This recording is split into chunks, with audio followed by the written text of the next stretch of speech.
उत्तर दिनाजपुर जिलार करणदिघी थानार रसाखोয়া 2 নম্বর ग्राम पंचायतेर गयेशपुर भोपला ग्रामे चरम भोगान्तिर चित्र। रास्ता मेरामतिर दाबिते आज पथ अवरोध करे विक्षोभ देखालेन ग्रामबासीरा। ग्रामबासीदेर अभियोग दीर्घदिन धरेई रास्तार बेहाल अवस्था।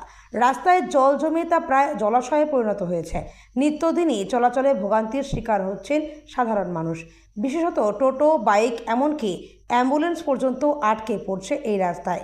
গ্রামবাসী বাজ্জাউল হক বলেন, আমরা বারবার মেম্বার আর গ্রাম পঞ্চায়েতে অভিযোগ করেছি, কিন্তু কোনো সুরাহা হয়নি। প্রতিদিনই মানুষ ভোগান্তি পোহাচ্ছে, অ্যাম্বুলেন্স পর্যন্ত আটকে যায় এখানে। রাস্তার অবস্থা এমন হয়েছে যে বাচ্চা বুড়ো কারো পক্ষে যাতায়াত সম্ভব হচ্ছে না। শেখ আলাউদ্দিন গ্রামের মেম্বারের প্রতিনিধি বলেন, আমরা যত দ্রুত সম্ভব এই সমস্যার সমাধানের চেষ্টা করব। লাল মোহাম্মদ ওরফে লালু গ্রাম পঞ্চায়েত প্রধানের প্রতিনিধি বলেন, এই রাস্তা পিএমজির আওতায় পড়ায় আমরা পাকা কনস্ট্রাকশন করতে পারিনি, তবে সমস্যা মেটাতে হাই ড্রেনের ব্যবস্থা করা হবে এবং যত তাড়াতাড়ি সম্ভব রাস্তার সংস্কার শুরু হবে। গ্রামবাসীদের অভিযোগ, প্রতিশ্রুতি অনেকবার মিললেও কার্যকর হয়নি কোনো পদক্ষেপ। ফলে আগামী দিনে পরিস্থিতি আরও জটিল হলে তার দায়ভার কার, সেই প্রশ্ন তুলেছেন সাধারণ মানুষ। এরকম আরও নতুন নতুন আপনার এলাকার খবর দেখতে রসাখোয়া টাইমস নিউজ চ্যানেলটিকে সাবস্ক্রাইব ও ফলো করতে ভুলবেন না। বাজাউল হক। আজকে আপনারা রাস্তা অবরোধ কেন করেছিলেন? আমাদের এই রাস্তাটা দীর্ঘদিন ধরে খারাপ হয়ে আছে। এতে মেম্বারদের, আমাদের ওয়ার্ডে 2টো মেম্বার আছে, সেই 2টো মেম্বারকে বলা যাচ্ছে, বলছে আমাদের ফান্ডে এত টাকা নেই, এই জন্য আমরা এই রাস্তা মেরামতি করতে পারছি না, তোমরা প্রধানকে বলো। মৌখিকভাবে প্রধানকে বলা হয়েছিল, সে প্রধানও অ্যাকশন নেয়নি। তারপরে দীর্ঘদিন ধরে রাস্তাটা খারাপ হয়ে আছে। প্রতিদিন দুটো একটা টোটো এবং অ্যাম্বুলেন্স এখানে আটকে পড়ে, সেখানে এখানকার স্থানীয় ছেলেগুলো তাদেরকে ধাক্কা মেরে পার করছে। এবার ধাক্কা দিয়ে পার করে, তাতে এখানে মসজিদ আছে আমাদের এখানে, জুমা মসজিদ, আর এই মসজিদে যতগুলো নামাজ পড়তে আছে সবার কাপড় নোংরা হচ্ছে। তো এতে প্রায় এই ওয়ার্ডে আমাদের 2টো মেম্বার আছে, আর এই দিকে এই রাস্তার মধ্যে দিয়ে 4টা-5টা মেম্বারে যাতায়াত হচ্ছে। একদিকে ভোপলা, হাওয়াডাঙ্গি, দোলখাড়ি, দোহতা, প্রত্যেকটা ওয়ার্ডের মেম্বার এটা রাস্তা দিয়ে যাচ্ছে, অথচ এই রাস্তার দিকে কেউ দেখছে না। ওই জন্য আমরা এখানকার গ্রামবাসী একতা হয়ে বলেছি যে রাস্তা অবরোধ করে যতক্ষণ প্রধান এমএলএ না আসছে ততক্ষণ আমরা রাস্তা অবরোধ তুলব না। এটা সমস্যা কতদিন? এটা সমস্যা প্রায় 2 বছর থেকে। এখানে কি প্রধান এসেছিল? আজকে এসেছিল। কি আশ্বাস দিল প্রধান? প্রধান এসে বললো, আমরা দেখি শিগগির ব্যবস্থা নিব। এর মধ্যে আপাতত এক সাইড দিয়ে রাস্তা খোলার জন্য কিছু র্যাবিস দেওয়ার ব্যবস্থা করছি। আমাদের দাবি একটাই, এই রাস্তাটা অনেকদিন থেকে খারাপ হয়ে আছে, মেম্বার টেম্বারকে বলেও কোনো কাজ হচ্ছে না।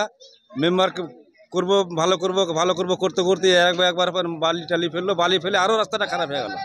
বালি ফেলার আগে কিন্তু রাস্তাটা ভালোই ছিল, জল জমছিল, কিন্তু গাড়ি মানে ওই থামছিল না, চলে যাচ্ছিল।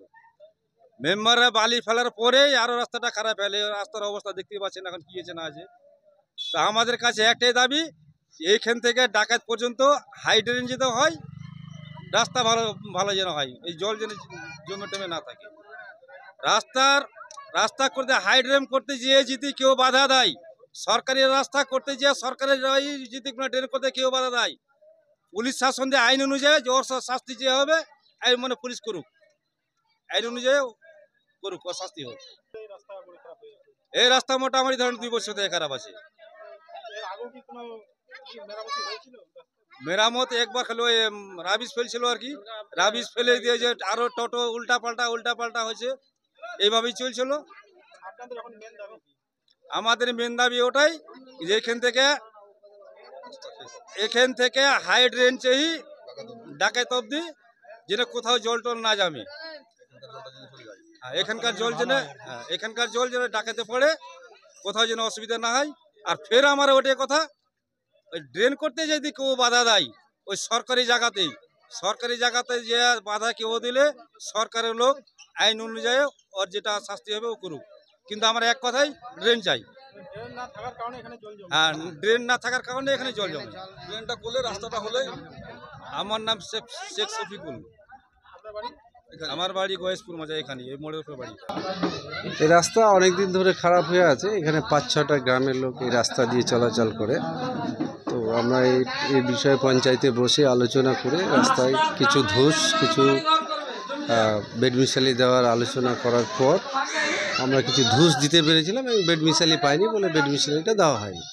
কিন্তু এখানে একটা জলের নিকাশি ব্যবস্থা খুবই প্রয়োজন। জলের নিকাশি ব্যবস্থা নেই বলে একটু যদি উঁচু নিচু কোথাও থেকে যাচ্ছে সেখানে জল জমে সেটা কাদা হয়ে যাচ্ছে, গ্রামের লোক চলাচল করতে পারছে না। তবুও প্রধানকে বলা হয়েছে, প্রধান এসেছিল, আমরা সবাই ছিলাম, গ্রামবাসীরা যেটা অভিযোগ সেটাকে খুব দ্রুত সমাধান করার চেষ্টা চলছে। অভিযোগ দীর্ঘদিন ধরে এই রাস্তার বেহাল অবস্থা হয়ে আছে, কিন্তু অভিযোগ জানা সত্ত্বেও কাজ এখনও সম্পূর্ণভাবে কাজ হয়নি। না, 4 থেকে 5 দিন আগেই ধুস দেওয়া হয়েছিল, তখন ঠিক রাস্তার পজিশন ঠিক চলে এসেছিলো। এই 2-4 দিনে বৃষ্টি হয়ে যাওয়াতে আবার ওই ধসে গিয়ে জল জমে গেছে, তো রাস্তা খারাপ হয়ে গেছে। এখন গ্রামবাসীদের উদ্দেশ্যে কী বলতে চাই? এখন দ্রুত সমাধান করার আমরা চেষ্টা করছি। প্রধান এসেছিল, আমরা মেম্বাররা ছিলাম, গ্রামের লোকজনরা সবাই ছিল, সবার মধ্যে একটা আলোচনা হলো যাতে খুব তাড়াতাড়ি সমাধান হয়, তার আমরা চেষ্টা করছি। আপনি? আমার ওয়াইফ হচ্ছে এখানকার জনপ্রতিনিধি। না, গ্রামবাসীদের অভিযোগ ওই জায়গাটায় জল জমে আছে এবং রিপেয়ারিং বা মেরামত হচ্ছে না।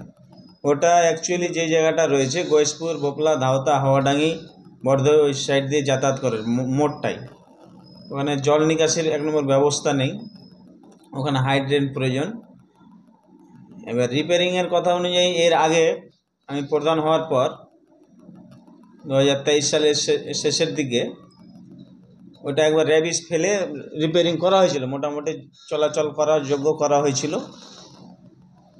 এরপর যেহেতু ওটা PMGSY এর আন্ডারে পড়ছে, আমরা সরাসরি ওখানে পাকা কনস্ট্রাকশন করতে পারিনি স্কিম ধরে, তার জন্য ওটা রিপেয়ারিংটা আবার ভেঙে চুরে আবার জল জমে ছিল দীর্ঘদিন ধরে। বেশ কিছুদিন ধরে গ্রামবাসী এবং মেম্বার সবাই বলেছিল, ওনারা এসে বলেছিল, এবং আমি যথাসম্ভব ওটাকে আবার ধুস বালি দিয়ে চলাচলযোগ্য করেছিলাম। যেহেতু ওই জায়গাটায় জল নিকাশি ব্যবস্থা নেই, ওখানে একটা হাই ড্রেনের প্রয়োজন, তো যতদিন পর্যন্ত হাই ড্রেন না হয়েছে এবং PMGSY রোডটা রিপেয়ারিং না করছে ততদিন ওই জায়গাটা একটু সমস্যা সমাধান হওয়াটা কঠিন।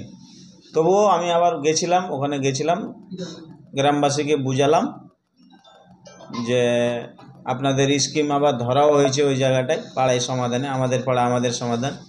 আমাদের মাননীয় মুখ্যমন্ত্রী মমতা ব্যানার্জি বুথ পিছু যেহেতু 10 লক্ষ টাকা করে দিয়েছে, ওই গয়েশপুর 151 নম্বর বুথ এবং 152 নম্বর বুথ দুটো পার্টে 20 লক্ষ টাকা দিবে। তো স্কিম ওখানে ধরা হয়েছে। এবার সিস্টেম অনুযায়ী কিছুদিন সময় লাগবে, ওটা রিপেয়ারিং হবে খুব তাড়াতাড়ি এবং ড্রেনের ব্যবস্থা করা হবে। মানে রাস্তার 2 পাশে, এক পাশে মসজিদ আছে এবং এক পাশে মাদ্রাসা আছে। তারা বলছে যে মসজিদে গেলে আমাদের গিয়ে আবার উঁচু করতে হয়, কাপড় তুলে আমাদের মসজিদে যেতে হয়। না, তার জন্যই ওটা আবার রিসেন্টলি 10-15 দিন হবে ধুস মাটি ফেলা হয়েছে, অনেকটা জল চলাচলযোগ্য করা হয়েছিল, কিন্তু আবার বৃষ্টি হয়ে যাওয়ার কারণে ওখানে একটু জল জমে যাচ্ছে। এবার ওই রাস্তা দিয়ে যেহেতু অনেক টোটো ফটো চলাচল করে, সেই জন্য ধুস বালি ফেলা হয়েছে, ওই জায়গাটা বৃষ্টি হওয়াতে একটু কাদা হয়ে গেছে। তো তার জন্য আমি গ্রামবাসীকে বোঝালাম, আবার আমি রিসেন্টলি কিছু একটা ব্যবস্থা করছি, র্যাবিস টেবিস ইটের টুকরো দিয়ে যেন মানুষ চলাচল করতে পারে। আর আমি দেখছি ডিপার্টমেন্টকে, আমরা PMGSYকে আমরা আমাদের এন্ড থেকে খবর দেব যাতে খুব তাড়াতাড়ি রিপেয়ারিংটা করা হয় এবং ওখানে জল নিকাশের ব্যবস্থা করা হয়।